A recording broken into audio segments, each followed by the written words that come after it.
Hello, and thanks for joining the Nspire U Network once again. I'm Al Whedon, along with our CEO, Candace Houston. Hello, Candace. How are you today? I am well. How are you? I'm doing great. We have a really awesome broadcast in store, and you know this. Our viewers are really going to like this. Oh, yeah. After Excited all about these years, people still wonder, does my vote really matter? Now, we've all heard the saying, all politics are local. So today we've decided to gather a group of experts in different fields to talk about how your vote truly does matter and make a difference locally. Now, this is not a political party agenda, or we're not pushing a particular group's interest. This is just to educate and provide viewers proper information so they can be more informed on their decision to vote. You ready to get started again? I'm ready. I've been ready. All right. With that said, let's introduce our panel of guests. Joining us talking about fair housing, we have Teresa Fox-Bettis. She's the Executive Director of the Center for Fair Housing. Speaking on education, we have Yvonne Matthews, a retired educator and administrator of 32 years. Speaking on mental health and access to health care, Dr. Tasha Jones. Talking about Medicaid expansion, Jane Addams is going to join us from Alabama Arise. She's the campaign director.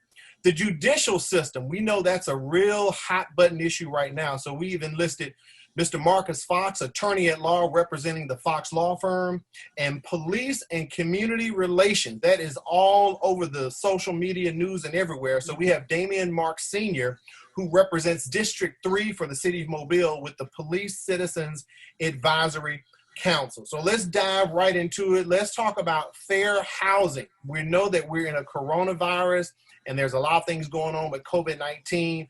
We're going to ask Teresa Fox-Bettis to talk about this. Evictions are in the news. There was news about evictions were going to stop, being temporarily ended, but the pandemic is still going on. And I saw some news reports the other day out in Houston, I believe, some residents were being evicted. If so, what can be done right now to stop this from happening? So yes, all of the state moratorium was lifted June 1st. The federal moratoriums were lifted on July the 25th. And so we find ourselves just last week on September the 1st, the CDC did something unprecedented, and that they issued a stay on rental evictions, a moratorium till the end of the year. And it took effect on September the 4th. And it would cover any of the jurisdictions who don't currently have any type of moratorium in place. So it would give some relief to renters. Of course, we already know that the lawsuits are gearing up, but for the time being, that is a somewhat of a reprieve for our renters. And, you know, one of the things that we shared early in the summer, in April and May, to renters was that if you can pay your rent, if you have the means to do that, there are agencies, you can call 211, you can reach out to other nonprofit agencies here in the area to get help. You can contact Legal Services or the Volunteer Lawyer Program. And of course, if you feel like you're being treated unfairly or discriminated against, you can call the Center for Fair Housing. But more importantly, I think as residents and community members, we need to reach out to our elected officials, our state, city, and even our governor, and ask them to address this very serious matter. We've been waiting on the federal government for Congress to do it. So the CDC stepped up to try to stop, because we're slated to 30 to 40 million people being evicted from their housing. And so we need to have our voices heard by those individuals who have the means to do so. The governor could surely reinstitute some form of another moratorium until we're beyond this pandemic. Now, you've mentioned the governor and certain elements of government. We know that a lot of these tenants are in public housing, and conditions in public housing can be deplorable. Here in the city that I reside in, we've heard reports about that happening. Talk about how does the federal government obtain the money, and how can we as voters hold the city and county accountable for handling this properly and make sure it's applied so these tenants don't have to have these deplorable conditions like that? Okay, so for the first thing for our tenants is if there's a problem to report it, right? And when we talk about the funding, so the housing authority or a housing board does receive funding from HUD on an annual basis to maintain the properties. And that amount of funding varies from one housing authority or housing board to another, depending on their supply of housing. I do want to clarify that the city, your local municipality, our local municipality, does not receive any funding for the maintenance of properties that are held by the housing authority. However, the city does receive something called Community Development Block Grant dollars. Mobile is considered an entitlement jurisdiction, so is the county. And this is formula-based funding, so the amount that each gets varies. They can use that money for housing. They can use that money to help with roads, repairs, sewers, community centers, and those types of things. It's not an exhaustive list, but it gives you an idea of some things that they can do with that funding. So there are monies that are available. And I think when we're talking about holding accountability, ultimately, HUD is accountable because HUD is the federal agency that releases those funds. They fund the city, they fund those housing authorities or the housing board. And so they can stop that funding when they don't see things are being done properly.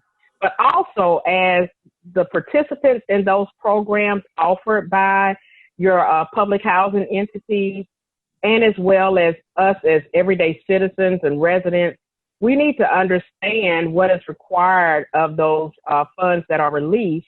Unfortunately, like most federal departments, though, it is very difficult for most lay people to navigate through all of the information. So I really think that community organizing and coalition building is the way to begin to address many of those issues. The Center for Fair Housing did something just like that last summer. We started a fair housing coalition. And we are looking at the issues around housing in our city, because when they receive the federal funds, whether it's the city, whether it's the county, whether it's your public housing entity, when they receive CDBG dollars or those community development block grant dollars, they are required to affirmatively further fair housing. That means that they will make meaningful actions to address any impediments to fair housing choice. And the lack of affordable housing or the lack of decent, safe, and affordable housing is an impediment. And it's been an ongoing impediment for the city of Mobile since 1998 when I first started in fair housing. All right, we thank you. Candace, I believe you have some questions for our next panelist coming up.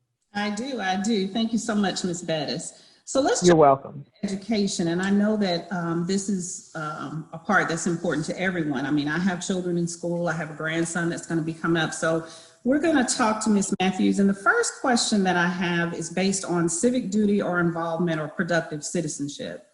How do educators teach students, even from the youngest age, civic duty or involvement?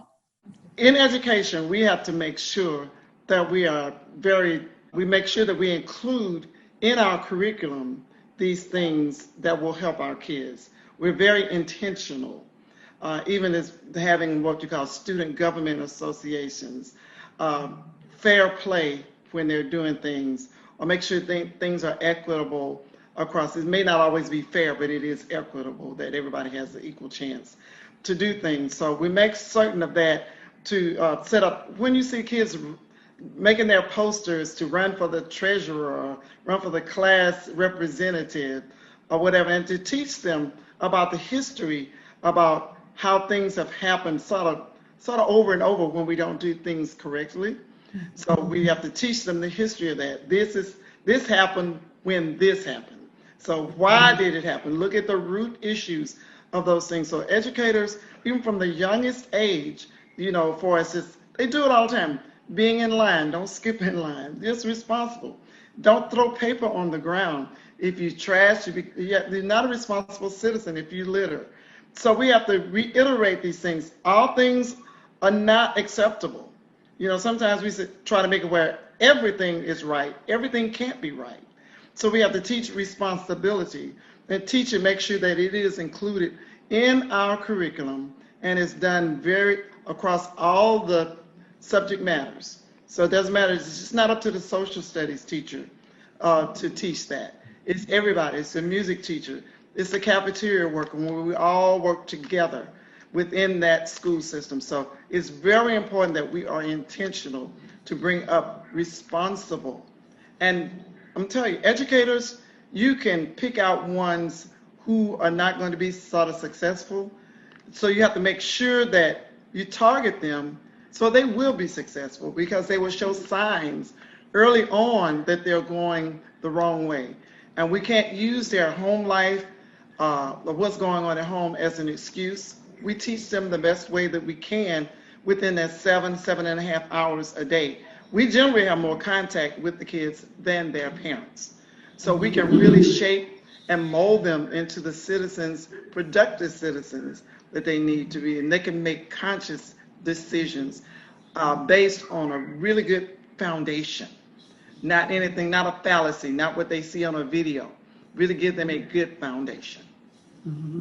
I totally agree with you. I mean, when I was coming up in school, you know, we talked about voting, and we talked about, you know, the different parties and, you know, the Congress and the Senate and what the difference was and all of that. And, you know, I know that they don't do a whole lot of that in school now, but I do, you know, my son, you know, I make him watch the debates, and I make him watch, and he hates it, but it's, you know, these kids need to know so that when they get to that age, they're already ready, you know, to register and vote. So I agree with you on that. So the next question is based on right versus privilege versus responsibility.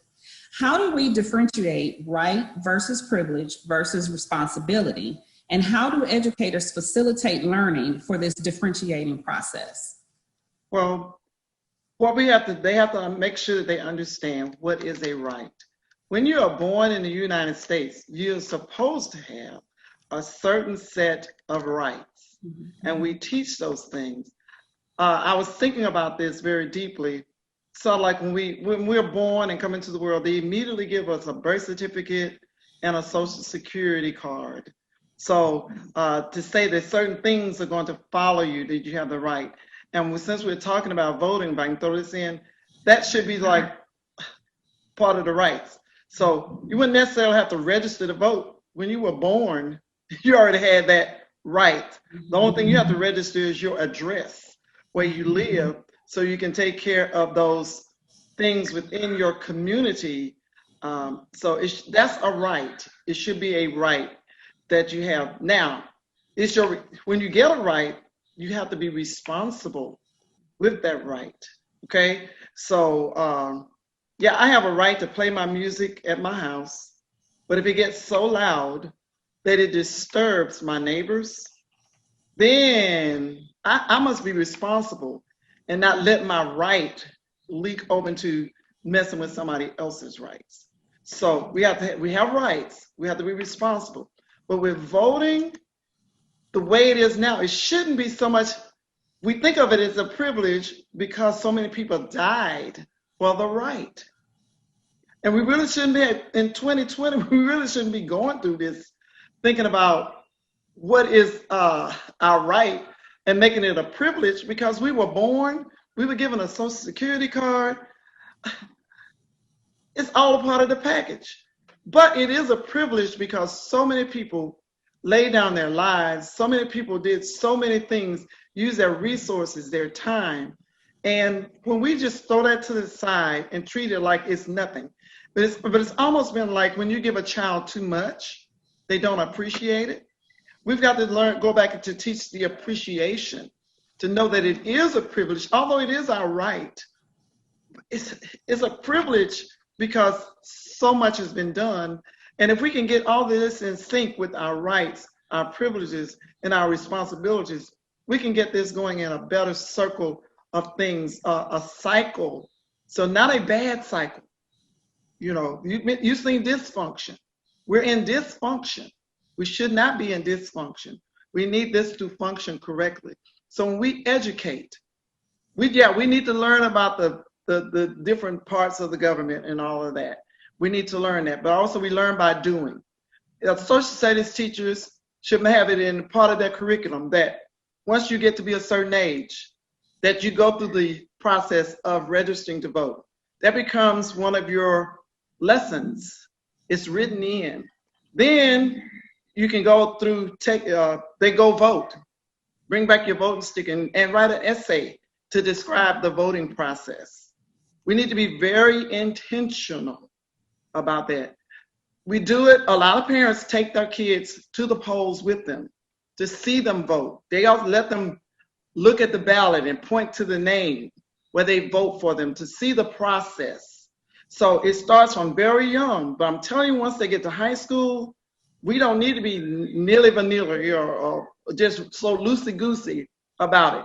It needs to become when they get, because in the senior year, they have economics and government.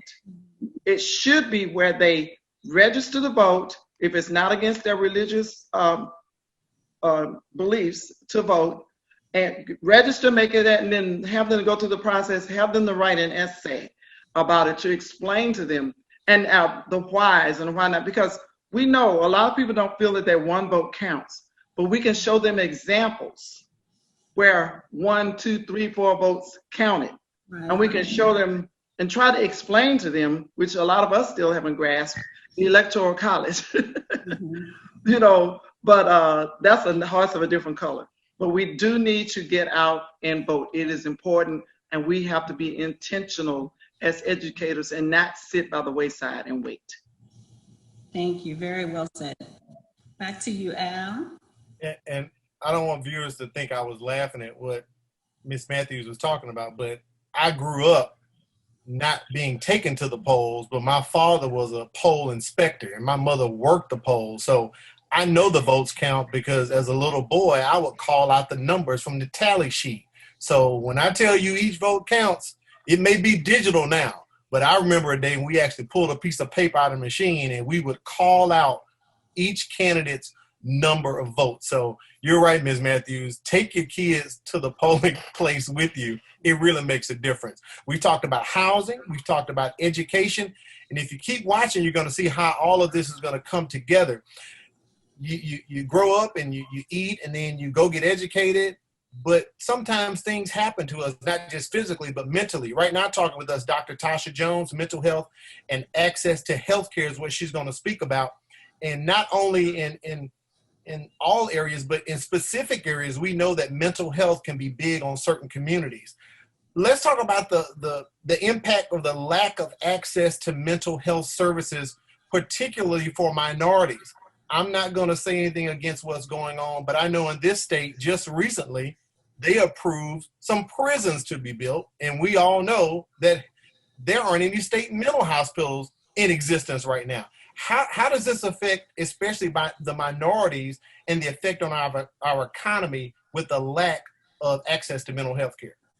I'm glad you brought up that disparity, because one of the biggest issues that we've been lobbying as providers is the fact that they have pulled all of our mental institutions away from us. Right. The closest inpatient unit is probably Florida. We're constantly finding or locating places where we can send our children, where we can send our young people to get inpatient acute care when they're having mental health issues. It is a very big problem that we are definitely aware of, that we definitely need to address. On the state level, something really has to be done very quickly, because what we do know is that there is an impact on the economy as far as our mental health patients, because when they're mentally ill or they're having a crisis, they commit a crime, right. They get put in that prison system with all of those private fundings. They get great mental health care there. They get on their medications and, they're therapeutic. When they're released back into general population, they're committing crimes again. They get thrown back in, they're incarcerated again. It's a cycle. And so, yes, it's affecting our economy. And yes, it's putting our loved ones in situations where if they had the proper access to health care while they were out in the community, then they would be therapeutic and they would be on their medications. And we do see, as far as providers for mental health, there is a lack of minority mental health providers who can actually address the issues of the minorities, because typically we don't see a lot of schizophrenia in the minority populations. However, it is the most diagnosed thing that we see when it comes to minorities, and it carries a stigma, a negative stigma, as opposed to bipolar. And when you give someone a schizophrenia diagnosis, it gives you the power to not treat them with medications, to just put them in a psych hospital where they can, be subject to different studies and, all those sorts of things. So we definitely need to, revisit the idea of how we actually diagnose our minorities. We also know that with the minority mentally ill clients, they're 10 times more likely to be victims of police brutality. And recently, and tragic as we know lately, with Daniel Prude, and Elijah McClain, these are happening all too recent. They're happening, too much. And so what do we do to help that? Well, one of the things that was pulled away from us was the Affordable Care Act. And the Affordable Care Act allowed Medicaid, which is the biggest payer source of mental health, they pulled them out of the picture. And we were promised a replacement, and we still have yet to see that. And so when you think about who Medicaid covers, that's your lower economic bracket. Those are your children.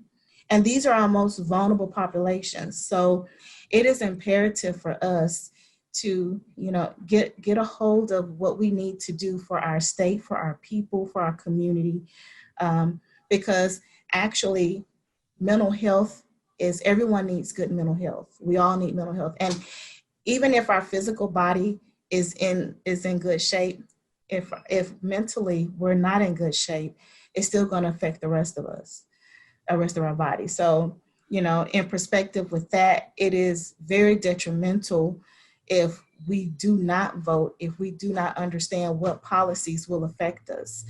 And so you have to ask yourself, do our current policies deal with these disparities with mental health? We have to ask ourselves, are there quality improvement strategies already in place with the current administration? If not, and we need to do something about it, you need to make sure that your vote counts. And you need to make sure you understand the stance of whomever you're voting for. You need to know what their stance is as far as health care, mental health care, and our progression as a community. Well, Dr. Jones, you kind of took my second question. You kind of already addressed it as far as with the current administration, and we know how they are currently not on board exactly with all the attributes for the Affordable Health Care Act that came under the Obama administration. So I'll ask you this as my second and final question. I consider you a frontline worker, and you're instructing our future nurses and doctors. Let's talk about their mental health care and what are you seeing for what these children are going through, especially now with the pandemic where you had to go virtually in the spring and now you're still doing it virtually. And so actually what we're seeing with virtual, it is taking, and we just had this conversation today, because it is taking a toll on them. Even though they may not know someone who has been affected by the pandemic, they are very affected by not being able to mingle. And as part of a developmental stage in their life, if we're not careful with this, we can actually create a society who are more withdrawn. Mm-hmm. And so being able to do things like this with this Zoom and being able to connect, especially virtually, is one of the utmost priorities that we need to hold in mind when it comes to children, because they really need that interaction. Now, I did ask them, how were they processing the pandemic and the Black Lives Movement, all of this that's going around them. And some of them, they don't know what to think. And so it is our duty as a community to make sure we educate, but make sure we stay hopeful and give them something to look forward to. And and not steal away all of their innocence. And, you know, there is a lot going on around us, but some of it is too heavy for them. Some of them are already dealing with a lot of stressors at home, and them just not being able to return to school for Mobile County is a lot stressful in itself. And basically, you know, I'm seeing the same stressors in these young people as I see in our practice with our adults. They're pretty distraught, and it's really affecting the elderly. They're more withdrawn. We're seeing more suicide attempts in our nursing homes. You know, I've had a patient, you know, he was 80 years old, model citizen, you know, slitting his wrist because he felt hopeless. No one was able to come visit him. And so we still have to remember that even though, yes, we're protecting ourselves with, you know, social distancing, we have to be careful that it's not considered isolation. And we have to protect that part of our psyche where we need to make sure we connect with people and make sure that things like that are still being progressive. All right, thank you, ma'am. Candace, I believe you have questions for our next panelist. I do. And so since we're already on the area of healthcare, we're going to continue with that. Jane, your questions are going to be along the line with the Alabama Medicaid expansion. For 10 years, Alabama has resisted expanding its Medicaid program under the Affordable Health Care Act, mostly on fiscal grounds. How have Alabamians been affected by not expanding Medicaid? Yeah, well, first I want to thank Dr. Jones and all the rest of the speakers here. Obviously, what we've heard thus far is that elections have consequences. And I think if you look at the ramifications of the pandemic and who it is disproportionately affecting in Alabama, especially when it comes to healthcare, elections really have consequences. So yeah, first let me address you know, we briefly mentioned the prison plan that was proposed by Governor Ivey in the state of Alabama just last week. That's a proposal that's estimated to be around $2 billion over a period of years. To expand Medicaid, so to provide quality health insurance for over 340,000 Alabamians. And I might add, these are Alabamians that work. So they, you know, work and they make somewhere between, you know, $3,200 a year, which is barely anything, to, you know, $21,000 a year. They fall in that coverage gap. But to expand Medicaid for 340,000 Alabamians is only $168 million a year.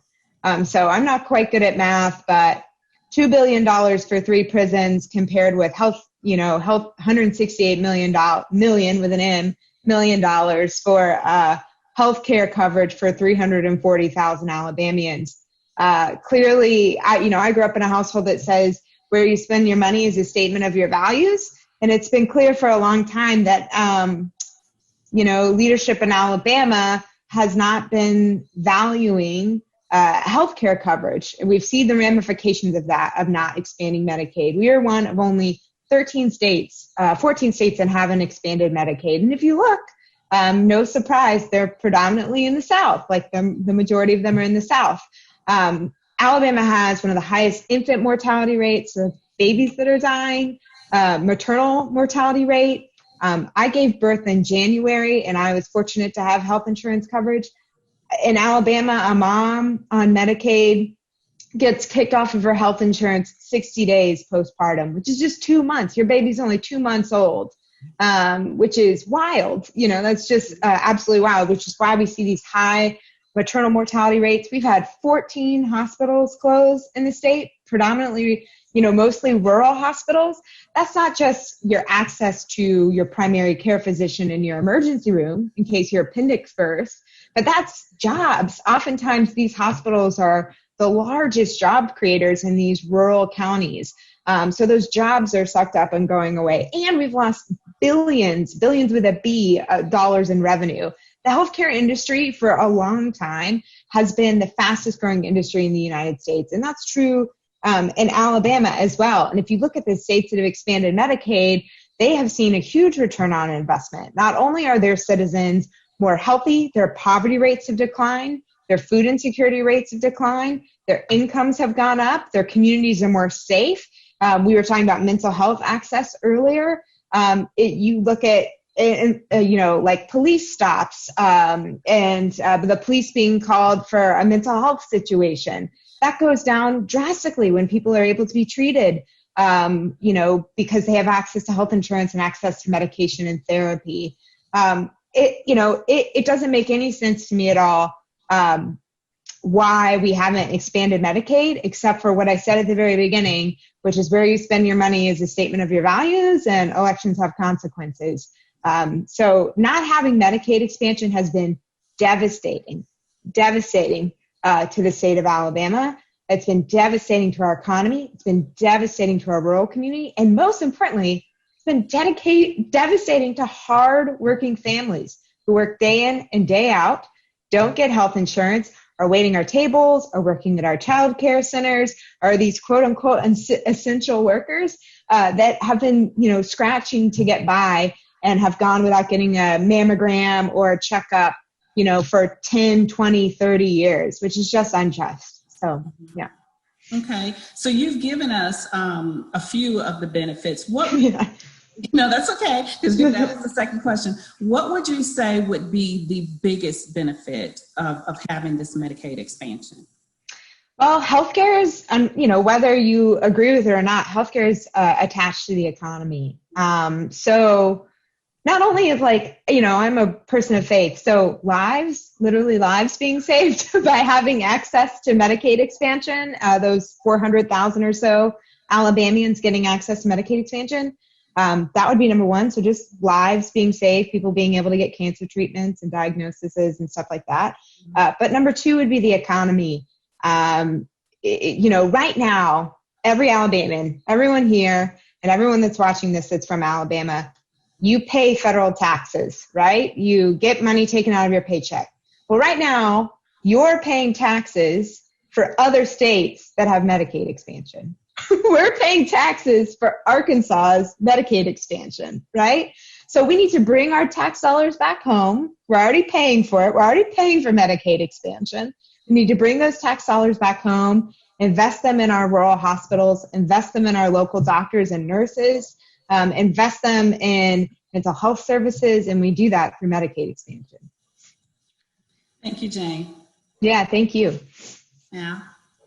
Oh, we're having a great time here. Thank you, Jane. We do appreciate that information, and for all our previous panelists as well. Now, some people say I'm smart. I do not profess to be the smartest guy in the world, but I have heard of this term a few times, but now all of a sudden it is the hot button issue that is going on in our nation. So we have attorney Marcus Fox from the Fox Law Firm. And Marcus, I'm just going to keep it real. Break it down to the simplest compound that you can break it so people can understand. What is qualified immunity?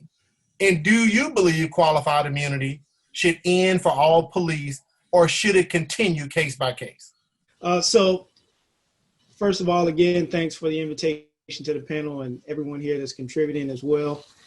Qualified immunity obviously is one of the hot button items right now, with the national eyes turning towards all the things that we've seen in terms of police brutality, death at the hands of the police, and just kind of stirring up a lot of people's emotions about the years in which these things have been occurring, but people feel as though they have not been attended to.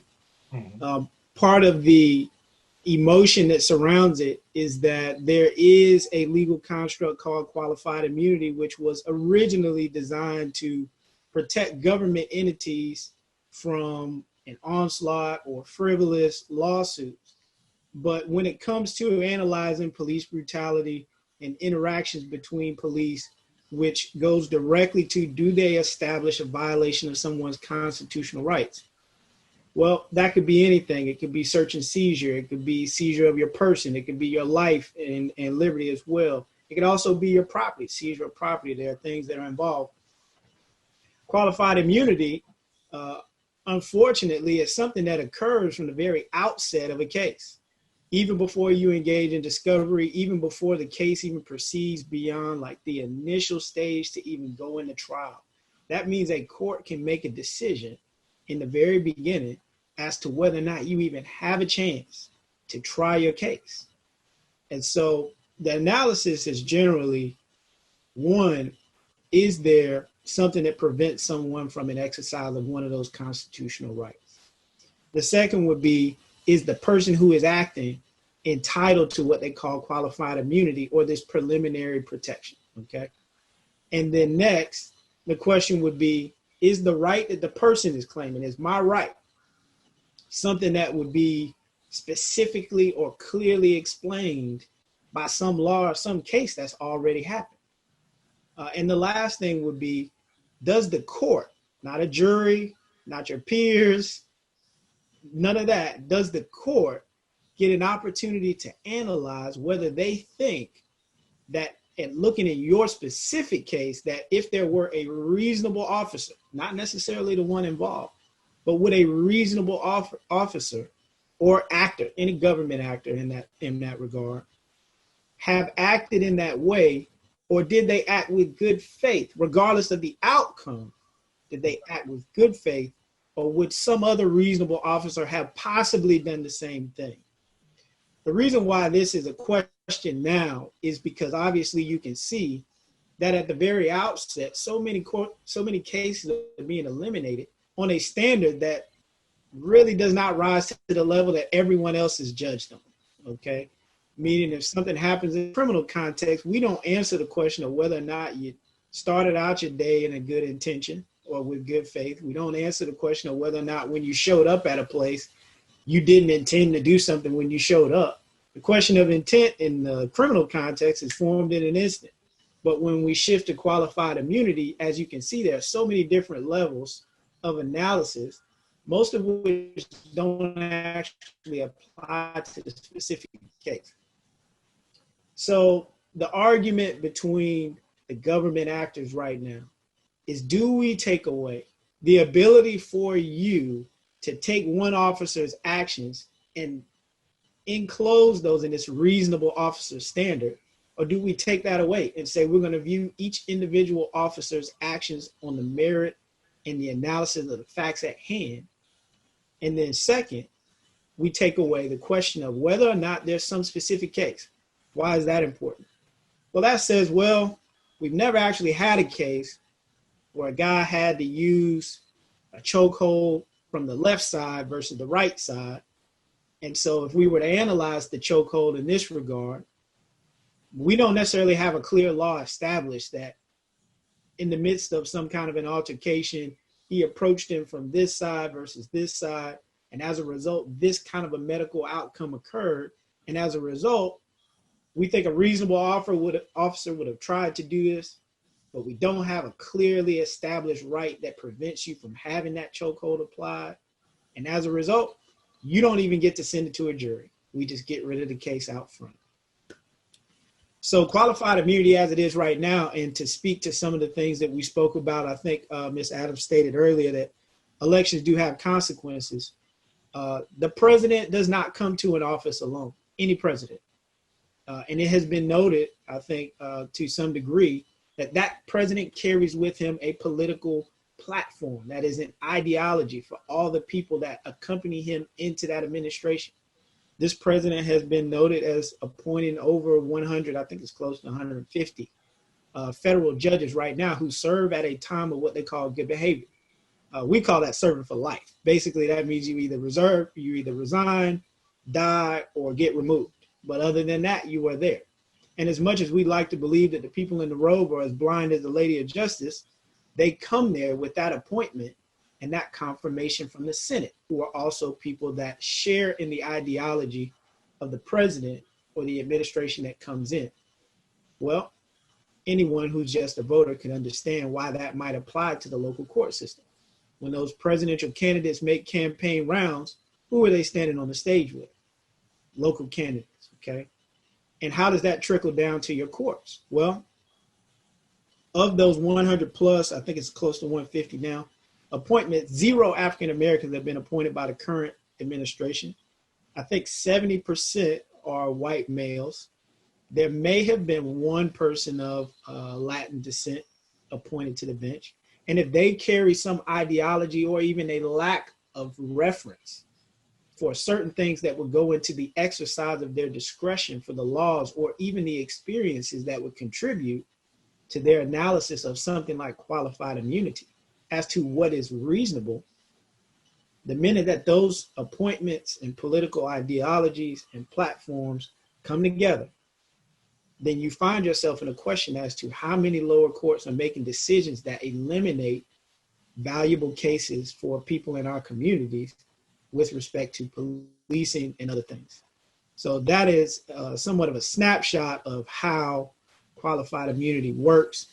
It, in a nutshell, is the ability to, from the very outset, analyze actions of government actors, specifically police in most cases, from a standard that has 3 tiers of analysis to decide whether you even get to try your case before a jury of your peers. So, Attorney Fox, let me ask you this. You went down the road talking about the Trump administration and the appointment of so many judges who don't have, if you want to call it, the diversity in the ranks. I live in the county. We elect our sheriff. City of Mobile residents, they vote nonpartisan, so there's no Republican or Democrat, but the mayor can appoint the chief of police or the public safety director. So if my vote matters and it counts, what effect does that have with the president appointing these judges, and they don't have, if you want to call it, the type of diversity that could then have an effect for the disparities against minority sentencing that takes place for offenders that are presented to these judges that were appointed by the Trump administration? Well, I think you kind of taking it down 2 levels below what we were discussing, which is actually very logical. Obviously, people watch the television, they see the president, and they think of the president, and we've talked about the connection between the president and local candidates. That would also include your federal and state legislators, which is important. They also are beside the federal appointments for judges who decide on these cases where they are giving opinions that basically set the tone for how laws are applied, interpreted, and then also that set the tone of policies that will come down from the state level, which also comes down from the federal level. And although your local candidates, such as law enforcement candidates or appointees or even mayors, if they weren't political candidates, then we'd have no political affiliations next to their name. So we should expect that these people align themselves with these values and also align themselves with the officials who are voting on the laws which go into effect or possibly change the laws that we already have. So to answer your question as to how it works on a local level, if you have a person like a public safety director who is, by my knowledge, frequently on the Capitol steps and in front of legislative hearings, giving opinions, lobbying, and support for certain types of legislation. When you have appointees coming from the federal level all the way down to the local level, you would imagine that the culture of application and interpretation of the law is one to another. And so what you will see on a local level is the way in which certain judges might apply the law, or certain judges being appointed in the event of a vacancy. There are vacancies that occur on a local level that are appointed, and they are appointed by people who are above the city that you're in. They would also follow that ideology. And as a result, your local policies will reflect that. So it is important for people to know that in order for all of these actors in different political parties to progress and remain supported in those parties, they, in essence, align themselves with certain values of those parties. Now, they may not act that way on every individual day, but we know that those are policy objectives that come all the way from the top to the very decisions that are made on the local level. All right, we appreciate that, Attorney Fox. All right, Candace, I believe you have some questions for our last panelist. I do, Mr. Marks. So this is, all of the information has been very, very important, very valuable information.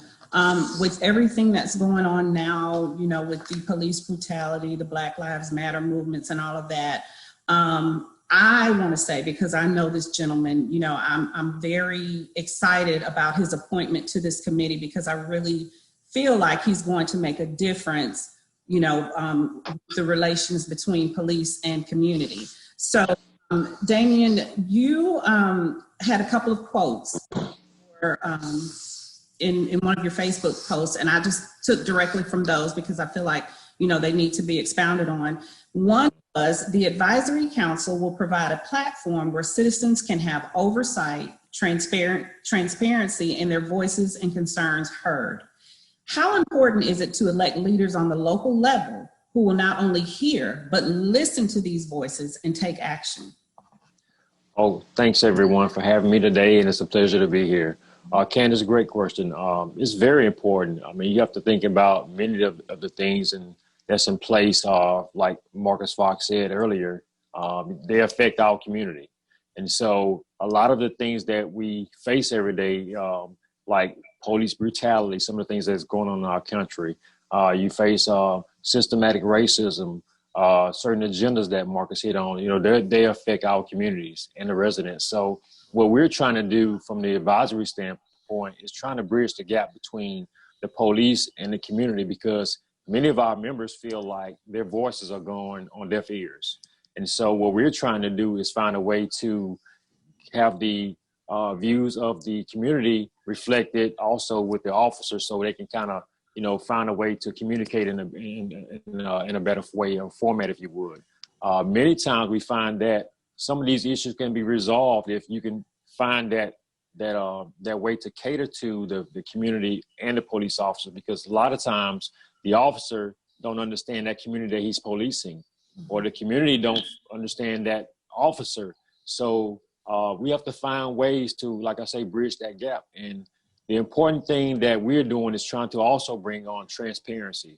Transparency is very key, especially on the local government level. If you think about some of the things and the policies that's in place that affect many of the things that happen from a day-to-day basis.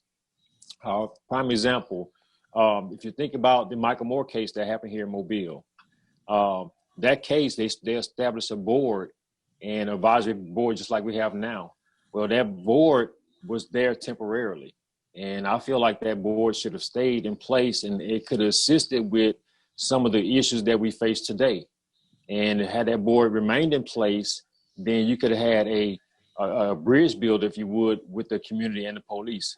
But by that board dissolving, then thus you have an issue, because the community feel like, we're facing a lot of the same issues, especially with the George Floyd incident. And so you have a gap there where, the community issues are still there, and the police feel like they're not being heard because they're out there, working the beats every day. So that's what we're trying to do. Okay. And so the second quote that I pulled, the advisory council will also help police understand how different policies and procedures affect different communities. In order to strengthen community-police relations, it requires understanding community dynamics and building individual connections between community members and law enforcement officers. What is your plan for that, and what changes can both sides make to help accommodate with those changes? Yes, actually, today I was working on some things, some ideas that we had, myself and several other the council members. One of the things that we're trying to do is develop a format, a social platform, is one of the things where citizens can go on, log in, send us their complaints or their concerns, and we respond in a fast manner, a quick manner. Because a lot of times those problems or issues that arrive, they get sent up, they don't go up the chain. They don't always make it up the chain. Mm-hmm. So what we want to do is be able to respond in a expediently manner, because some of these issues are very valid. And you have members of the community they're really hurting. They're going through a lot, and they feel like no one is responding to them. So we're trying to, develop different plans and different things that will cater to some of those needs. Okay. And so that was the last question that I had for you. But since we already have you, the next thing we were going to do was ask each participant to express why they feel that it's so important to vote. So since we're already on this subject, let's go ahead and start with you, Damien. Yes, voting is very, very key. People don't realize it, especially from a local standpoint. When we elect officers or political officials to sit in those seats, it's very important that you understand their views. sometimes those views do not reflect the communities that they serve. And so we have to make sure that we get officials in office that understand that community need, because sometimes those communities are left behind because that need is not fulfilled. So when you go in and you elect officers or officials that to sit in those seats and their needs are not met, that constantly builds up. And over time, the community is hurting. And so if you look at a lot of things that, like I say, we're facing today, many of those issues have been unheard and they went unanswered. So what we're trying to do is find ways to also bring people to the table where they can talk. And like I say, being able to vote is key. And one thing you want to do is make sure that we bridge that gap between the police and community. And I think that if you get the right officials in place, that will make a great change. Thank you, Mr. Marks. Okay, let's go with Ms. Adams. So voting is incredibly important. So policies are made by elected officials. Very rarely are they made from actual people, and that's unfortunate, right? If you look at the reality in Alabama, 64, majority of the population, Republicans and Democrats, support Medicaid expansion, but we have elected leaders that don't, so voting is really important on making those policy decisions. I'm sure Mr. Marks would say, policy should be made in some ways by the community, but they aren't. It's really tough to push those things through, which is why when we go to the ballot box and when we, get behind that booth and vote, we're not only voting for people, we're voting for the decisions that they will, or for the case of Medicaid expansion, will not make. So it's incredibly important. If you care about healthcare, if you care about the economy, if you care about mental health, criminal justice, you have to vote. You can't just have an opinion on something. Opinions are great, but they don't really mean anything unless you put some effort behind it. So, express your opinion. And in America, we express our political opinions by through elections. So, yeah. Okay, thank you very much. Ms. Bettis? Yes. The work that I do in fair housing that road was paved with the blood of Dr. Martin Luther King. It was 7 days after his murder that the Federal Fair Housing Act became law. And so I see discrimination every day, and I understand the importance of why our vote matters. From the time of a child, my mother worked at the polls. I attended the polls with my mother. I have worked as an adult at the polls. I take my children with me when I go and vote at the polls. And it is really important for the everyday person to understand that when you don't vote, you are allowing someone else to make a decision for your life. Right. Fair housing is being threatened, and it has been for the last 4 years. Everything that can be done to undermine your right to have choice about where you want to live, your access to housing, your access to the things that are connected to where you live are under attack.